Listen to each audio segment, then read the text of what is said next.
शुभ सकाळ पिलामाने आज आमे ज्ञानांजलिर द्वितीय कविता जार नाम कालीजाई ताकू पढ़िबा।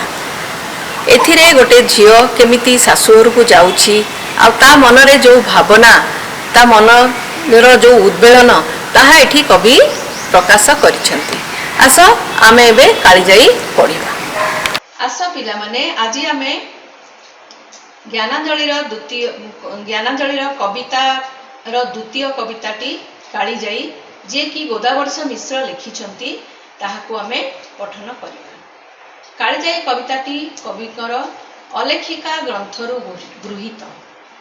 एही कवितार पृष्ठभूमि हेला शाशुघर जाउथिबा प्रति ओडिया घर झियर अकृत्रिम आखि लुह भली ए कवितार आवेग अत्यंत प्राणस्पर्शी और आवेगमय होइछि। भल करी ना बुहारे नाउरी झियो को माडुछि डर गड़े गड़े लोक चाही बसिथिबे झियो जीव शाशु घर। एठी झियोटी नारे बसी जहार नाम की जाई बाणपुर ग्रामर झियो जे कि नौकारे बसी से कुआड़ जाउची गोटे गड़ पारिकुद गड़ जोटा कि ता शाशुघर सेठिकु से जाउची। किंतु प्रथम थर से गाड़ी नौकारे बसुथिबा हेतु ताकू बहुत डर लागुची। एणु एठी कहा जाइछि जे भल करी नौका बाहिकी नेरे नाउरी कारण झियो प्रथम थर नौकारे बसीची एणु से डरुची। भल करी ना बाहुची नाउरी तळेई करिछि ठिया मामू भणजार कणरू आसिलो कही सुलु सुलु बा। जेतेबेले चिलिकारे नौकारे जास करती विभिन्न प्रकार पर्वतमाला सेठी देखा जाए। एणु नाउरी जदियो भल करी ना बहाईकी नौछि आउ तार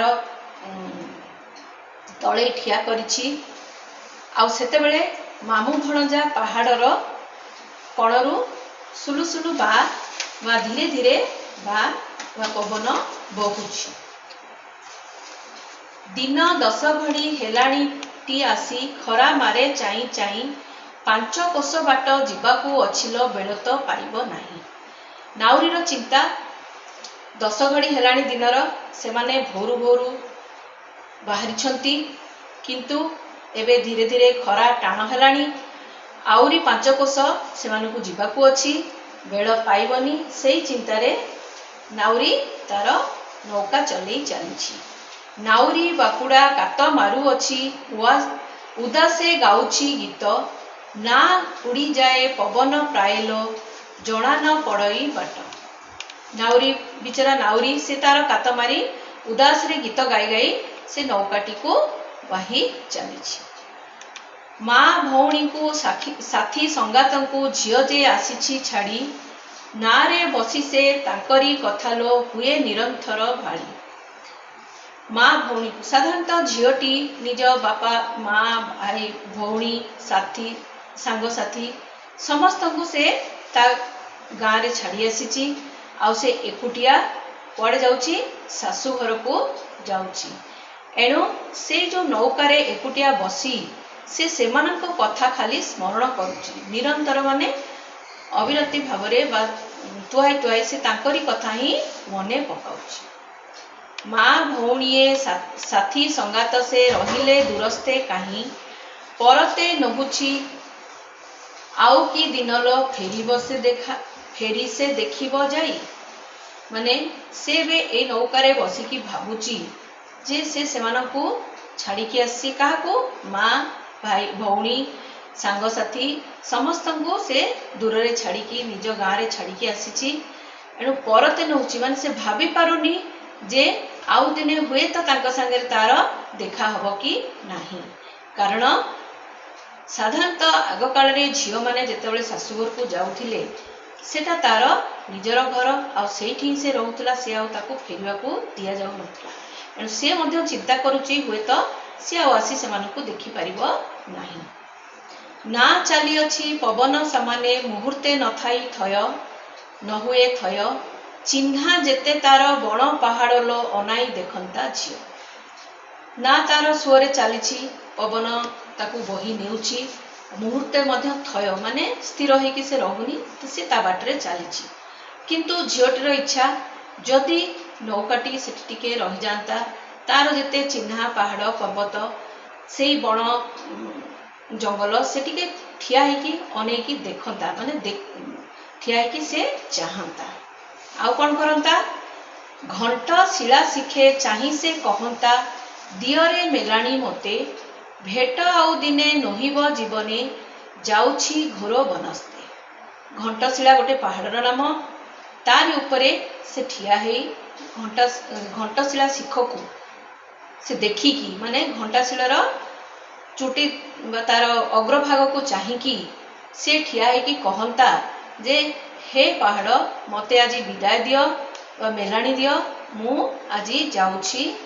ଆଉ ତୋ ସାଙ୍ଗରେ ଭେଟ ହବ କି ନାହିଁ, ଆଉ ଦିନେ ଭେଟ ହବ କି ନାହିଁ ଜୀବନରେ, ଏଣୁ ମୁଁ ଯାଉଛି ଘୋର ବନସ୍ତ। ଘୋର ବନସ୍ତ ଏଠି କାହିଁକି କୁହାଯାଇଛି? ସାଧାରଣତଃ ଆଗ କାଳରେ ଝିଅମାନେ ନିଜ ଶାଶୁ ଘରକୁ ଗୋଟେ ଅମଡ଼ା ବାଟ ବୋଲି ଭାବୁଥିଲେ।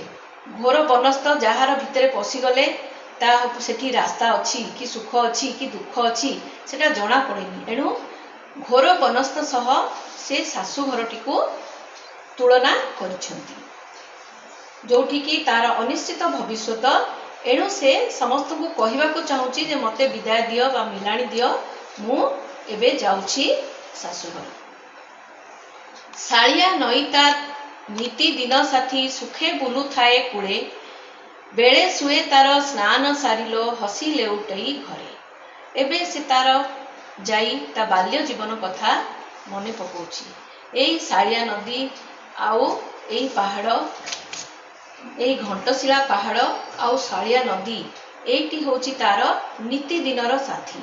ପ୍ରତିଦିନ ସକାଳୁ ସନ୍ଧ୍ୟା ଯାଏ ସିଏ ଏହି ଘଣ୍ଟଶିଳା ପାହାଡ଼ ଓ ଶାଳିଆ ନଦୀ କୂଳେ କୂଳେ ବୁଲୁଥାଏ। ଆଉ ତାର ଯେତେବେଳେ ସମୟ ହୁଏ ସେତେବେଳେ ସ୍ନାନ ବା ଗାଧୋଇ ସାରିକି ଏହି ଶାଳିଆ ନଦୀରେ ଗାଧୁଆ ପାଧୁଆ କରି ସେ ନିଜ ଘରକୁ ଲେଉଟେ। କାଳି ଅନ୍ଧାର ସେ ଚାଲି ଯେ ଅଇଲା, ଦେଖି ତ ନାହିଁଛି ତାକୁ, ଭାରି ଖ୍ୟାତ ନଈ ନାଁଟି ତାର ଲୋ, ତିନି କୋଡ଼ି କୋଶେ ଡାକୁ। କାଳି ଅନ୍ଧାରରୁ ମାନେ ସେ ଭୋରୁ ଭୋରୁ, ବହୁତ ରାତି ଥିଲା, ସେ ବାହାରି ଆସିଛି। ଆଉ ଆସିଲା ବେଳେ ଅନ୍ଧାର ବଶତଃ ସେ କାହାକୁ ଦେଖିପାରି ନାହିଁ, ନା ଘଣ୍ଟଶିଳା ପାହାଡ଼ ଦେଖିଛି ନା ଶାଳିଆ ନଦୀକୁ ଦେଖିପାରିଛି। ଏଣୁ ସେ ଆସି ଚାଲିଛି, କିନ୍ତୁ ଏଇ ନଦୀ ବହୁତ ଖ୍ୟାତ, ବହୁତ ପ୍ରସିଦ୍ଧ। ତାର ନାଁ ତିନି କୋଡ଼ି ମାନେ 60 କୋଶ ପର୍ଯ୍ୟନ୍ତ ତାର ପ୍ରସିଦ୍ଧତା ମାଡ଼ି ଯାଇଛି। ମା ଭଗବତୀ ପୀଠ କୂଳେ ତାର ଜଗତ ତାରିଣୀ ନାଁ, ଡାକି କହନ୍ତା ନୋହିଲା ଆଉଲୋ, ସାହା ମୋ ଥିବୁଟି ମା। ମାନେ ଏଇ ଶାଳିଆ ନଦୀ କୂଳରେ ମା ଭଗବତୀଙ୍କର ପୀଠ ଅଛି, ଯୋଉଠିକି ତାଙ୍କ ନାଁ ହେଇଛି ଜଗତ ତାରିଣୀ। ଆଉ ସେ ସେଠିକି ଯାଆନ୍ତା, ସେଠି ତାଙ୍କ ମାଙ୍କୁ ଡାକିକିରି କହନ୍ତା ଯେ ହେ ମା, ମୁଁ ଏବେ ମୋ ଶାଶୁଘରକୁ ଯାଉଛି ବା ଅନିଶ୍ଚିତ ଭବିଷ୍ୟତ ଭିତରକୁ ଯାଉଛି, ତୁ ମୋତେ ସାହା ହେବୁ, ତୁ ମୋତେ ସାହା ଥିବୁ ବୋଲି ସେ ତାଙ୍କୁ ବିନୟ କରିବା ମଧ୍ୟ ସେ କରିପାରି ନଥିଲା। ନା ଆସି ହେଲା ଦଣ୍ଡକ ଭିତରେ, ଚଢ଼େଇ ହଗାର ତଳେ, ଘଣ୍ଟଶିଳା ଆଉ ନଦୀ ସେ ଲୁଚିଲୋ, ରହିଲା ଶାଳିଆ ଦୂରେ। ନା ଧୀରେ ଧୀରେ ଆଗକୁ ମାଡ଼ି ଚାଲିଛି। ଦଣ୍ଡକ ଭିତରେ ସେମାନେ ଘଣ୍ଟଶିଳା ପାହାଡ଼ ଛାଡ଼ିକି ଆଗକୁ ଆଗକୁ ମାଡ଼ି ଆସିଛନ୍ତି। ଧୀରେ ଧୀରେ ଶାଳିଆ ନଦୀ ମଧ୍ୟ ଦୂରେଇ ଯାଇଛି। ଆଉ ସେମାନେ ଆସି ପହଞ୍ଚିଛନ୍ତି ଚଢ଼େଇ ହଗା ପାହାଡ଼ର ତଳେ। ଚଢ଼େଇ ହଗା ଗୋଟେ ପାହାଡ଼ର ନାମ।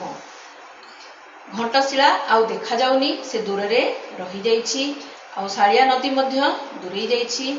ଏଣୁ ସେ ଆଗକୁ ଡଙ୍ଗା ବହି ଚାଲିଛି। ଚାହୁଁ ଚାହୁଁ ଆସି ପହଞ୍ଚିଲା ନା ମଝି ଚିଲିକାରେ ପୁଣି, ଝିଅର ଆଖିରୁ ଝରଇ ଲୁହଲୋ, ତିନ୍ତେ ପିନ୍ଧା ଛିଟ କାନି। ଏବେ ଧୀରେ ଧୀରେ ସେ ତା ବାପଘର ଦୂରେଇ ଯାଉଛି, ଶାଶୁଘର ପାଖେଇ ଆସୁଛି। ଆଉ ଚିଲିକାର ମଝିରେ ବା ମଧ୍ୟରେ ସେ ଆସି ତାର ନା ପହଞ୍ଚିଛି। ଏଣୁ ଝିଅର ଆଖିରେ ଲୁହ ଅମାନ୍ୟ ଭାବରେ ବହି ଚାଲିଛି। ଆଉ ସେ ତା ଲୁହକୁ ତାର ପିନ୍ଧିଥିବା ଶାଢ଼ୀର ପଣତ କାନିରେ ସେ ପୋଛି ଚାଲିଛି। ପାରିକୁଦ ବୋଲି ରାଇଜ ପୁଣି ସେ ଚିଲିକା ମଝିରେ କାହିଁ, କେମନ୍ତେ ମୂର୍ଚ୍ଛିଲ ଝିଅକୁ ବାପା ହେ ଏତେ ଦୂରେ ଦେବା ପାଇଁ। ଏଠୁ ଝିଅର ଏହି ପଦରେ ଆମେ ଝିଅର ମନ ଭିତରେ ଥିବା ଅଭିମାନ, କାହା ପ୍ରତି? ତା ବାପା ପ୍ରତି ଯେଉଁ ଅଭିମାନ, ଏହା ପ୍ରକାଶ ପାଇଛି। ଯେ ସେ ଏଠି କହିଛି, ହେ ବାପା, ପାରିକୁଦ ବୋଲି ରାଇଜ ପୁଣି ସେ ଚିଲିକା ମଝିରେ କାହିଁ, ମାନେ ସେଟା ମଝି ଚିଲିକାରେ ସେଇ ପାରିକୁଦ ଗଡ଼ଟି ଅଟେ। ଆଉ ତୁମେ କେମିତି ମୂର୍ଚ୍ଛିଦେଲ ବା ତମେ କେମିତି ଝିଅଟିକୁ ଛାଡ଼ିଦେଲ କୋଉଠି ରହିବାକୁ? ଗୋଟେ ଦୂରରେ, ଏତେ ଦୂରରେ ଚିଲିକା ମଝିରେ, ସବୁଆଡ଼େ ପାଣି ମଝିରେ ସେ ଗଡ଼ଟି, ଆଉ ସେଠିକି ତୁମେ କେମିତି ମୋତେ ବାହା କରିକିରି ଛାଡ଼ିଲ ବୋଲି ସେ ତା ବାପାଙ୍କ ଉପରେ ଅଭିମାନ କରିଛି। ବର ବୋଲି ଯାର ଧରାଇଲ ହାତ, କିତାର ଦେଖିଲ ସିରି, ରୂପ ବିଦ୍ୟା ଆଉ ବିଭବ ବାପା ହେ ତିନିହେ ତିନିକି ବଳି। ବର ବୋଲି ଯାର, ମାନେ ବର ଅର୍ଥ ଏଠି ଦୁଇଟି ଅର୍ଥରେ ହବ। ବଳ ଗୋଟେ ହେଲା ତାର ସ୍ୱାମୀ, ଆଉ ବର ହେଲା ଗଛ ବିଶେଷ। ଏଣୁ ସେଇ ଯେଉଁ ସ୍ୱାମୀ ବୋଲି ଯେଉଁ ଲୋକଟିର ହାତ ସେ ତାକୁ ଧରେଇଲେ, ସେ ଯାହା ସାଙ୍ଗରେ ତାକୁ ବାହା ଦେଲେ, ତାର କ'ଣ ସିରି ଅଛି, ତାର କ'ଣ ଐଶ୍ୱର୍ଯ୍ୟ ଅଛି, କ'ଣ ସୁନ୍ଦରତା ତୁମେ ଦେଖିଲ ଯେ ତାକୁ ମୋତେ ତା ହାତରେ ସମର୍ପଣ କଲ। ରୂପ ବିଦ୍ୟା ଆଉ ବିଭବ ବାପା ହେ ତିନିକି ବଳି, ମାନେ ତାର ରୂପ ବିଦ୍ୟା ଆଉ ବିଭବ ମାନେ ସମ୍ପତ୍ତି ସବୁ ତିନିଠୁ ବଳି। ତାର କ'ଣ ଦେଖିକି ତୁମେ ମୋତେ ଏଇ ମଝି ଚିଲିକାରେ ଏଇ ପାରିକୁଦ ଗଡ଼ରେ ତା ସାଙ୍ଗରେ ମୋର ବିବାହ କଲ ବୋଲି ଝିଅଟି ମନ ଭିତରେ କୁଢ଼ି ହେଉଛି, ଅଭିମାନ କରୁଛି। ମହି ମଣ୍ଡଳେ ତ ଥିବ ନାହିଁ ଜଣେ ମୋ ଭଳି ନିରେଖ ଜନ, ଏ ମହା ସମୁଦ୍ର ମଝିରେ ବାପା ହେ କେମନ୍ତେ ବଞ୍ଚିବି ଦିନ। ମାନେ ତୁମେ ମୋତେ ଏବେ ଏମିତି କରିଦେଲ, ମହିମଣ୍ଡଳ ଅର୍ଥ ଏହି ପୃଥିବୀ ପୃଷ୍ଠରେ କେହି ଜଣେ ନଥିବ ମୋ ଭଳି ନିରାଶ୍ରୟ ଲୋକ। ନିରାଶ୍ରୟ ଜନ ମାନେ ଲୋକ, କାହିଁକି ନା ଏଇ ପୃଥିବୀରେ ତୁମେ ମୋତେ ଏମିତି ଗୋଟେ ଜାଗାରେ ପଠେଇଦେଲ ଯେଉଁଠିକି ମୁଁ କାହାକୁ ଦେଖିପାରିବିନି, କାହା ସାଙ୍ଗରେ ମିଶି ପାରିବିନି, ପୁଣି ଫେରିବାର ଇଏ ନାହିଁ, ଭବିଷ୍ୟତରେ କ'ଣ ହବ ମୁଁ ଜାଣିପାରୁନି। ଏଣୁ ଏଇ ମହାସମୁଦ୍ର ମଝିରେ ବାପା ହେ କେମନ୍ତେ ବଞ୍ଚିବି ଦିନ। ସେ ମଝି ଚିଲିକାକୁ ସେ ମହାସମୁଦ୍ର ସାଙ୍ଗରେ ତୁଳନା କରିଛି, ଯେଉଁଠିକି ଚାରିଆଡ଼େ ପାଣି ଆଉ ମଝିରେ ଗୋଟିଏ ଗଡ଼। ସେଠି ସେ କେମିତି ଦିନ ରାତି ସେ କାଟିବ, ବଞ୍ଚିବ ଝିଅଟି, ସେଇ କଥା ନେଇ ସେ ତା ମନ ଭିତରେ ଦୁଃଖ ରହିଛି। ଏଡ଼େ ହୀନିମାନ କରିବାକୁ ଯେବେ ମନରେ ଥିଲା ବିଚାର, ଏନ୍ତୁଡ଼ି ଶାଳେଟି କିମ୍ପାଇଁ ବାପା ହେ ତଣ୍ଟି ଚିପି ନ ମାରିଲ। ଝିଅଟିର ଅଭିମାନ ଧୀରେ ଧୀରେ ବଢ଼ି ଚାଲିଛି, ବାପାଙ୍କ ଉପରେ ତାର ରୋଷ, ରାଗ, ଅଭିମାନ ବଢ଼ି ଚାଲିଛି। ଏଣୁ ସେ କହିଛି, ମୋତେ ଯଦି ଏତେ ଛୋଟ କରିବାର ଥିଲା, ହୀନମାନ ଅର୍ଥ ଛୋଟ କରିବାର ଥିଲା, ଯଦି ତମ ମନରେ ବିଚାର ଥିଲା ଝିଅଟାକୁ ତାକୁ ଏମିତି ଦୂର ଗୋଟେ ଚାରିଆଡ଼େ ଜଳ ମଝିରେ ସ୍ଥଳରେ ତାକୁ ବାହା କରିବାର ଥିଲା, ତାହେଲେ ତୁମେ ମୋତେ ଏନ୍ତୁଡ଼ିଶାଳରେ, ଏନ୍ତୁଡ଼ିଶାଳ ଅର୍ଥ ଯେଉଁଠି ଛୁଆଟି ଜନ୍ମ ହୁଏ, ଜନ୍ମ ନିଏ, ଏଣୁ ସେଇଠି କାହିଁକି ମୋତେ ମୋ ତଣ୍ଟିକୁ ଚିପିକି ବା ମୋର ଗଳା ଚିପିକି କାହିଁକି ମାରି ଦେଲନି ବୋଲି ଝିଅଟି ବିକଳରେ ବାପାକୁ ଅନୁନୟ କରୁଛି। ଝିଅକୁ ନିଶ୍ଚନ୍ତେ ଦେଇଛୁ ପଠାଇ ବନସ୍ତକୁ ଜାଣୁ ଜାଣୁ, କପାଳ ଆଦରି ଯାଉଛି ବଉଲ ପାଶୋରି ନଦେବୁ ମନେ। ସେଇ ପର୍ଯ୍ୟନ୍ତ ଥିଲା ବାପାଙ୍କ ଉପରେ ଅଭିମାନ ଝିଅର, ଏବେ ଆସିଛି ମା ଉପରେ ଝିଅର ଅଭିମାନ। କ'ଣ ଝିଅ କହୁଛି? ଯେ ଝିଅକୁ ନିଶ୍ଚନ୍ତେ ପଠାଇ ଦେଇଛୁ। ମାକୁ ସେ ଏବେ କହୁଛି ଯେ ତୁ ମୋତେ ଜାଣି ଶୁଣିକିରି କେମିତି ଗୋଟେ ନିଶ୍ଚନ୍ତ ହିସାବ ମାନେ ନିର୍ବିଘ୍ନ ଭାବରେ ତାକୁ ବନସ୍ତକୁ ବା ଘୋର ଜଙ୍ଗଲକୁ ଜାଣି ଜାଣିକି ତୁ ପଠେଇଦେଲୁ। କପାଳ ଆଦରି ଯାଉଛି ବଉଲ ପାଶୋରି ନଦେବୁ ମନ।